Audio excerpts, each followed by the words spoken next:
ऐसा है कि हमारी सरकार ने किसानों को वादे किए थे, मोदी गारंटी दी थी, झूठ बोला।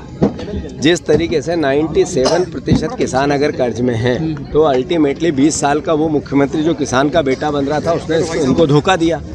अभी जो लगातार किसानों के साथ हर तरह की यातनाएं हो रही है, वो चाहे बीमा कंपनियां, चाहे ओले पाले के मुआवजे, चाहे खाद की परिस्थिति, चाहे बिजली की परिस्थिति, चाहे फसलों के दाम की बात हो, सब में ये सरकार फेल हुई है।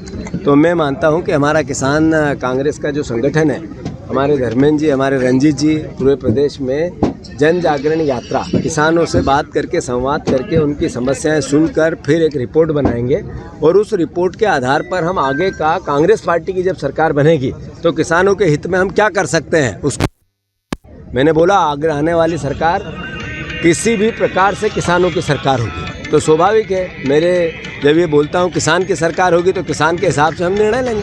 सर एक सवाल, बेतवा नदी जो है उसकी हाल बेहाल हो रहे हैं। ये बेतवा का जो मुद्दा है, शिवराज जी ने कई सालों से लोगों को झूठ बोला, कई सालों से भ्रम में रखा, कई सालों से गुमराह किया, लालच दिया, प्रलोभन दिया।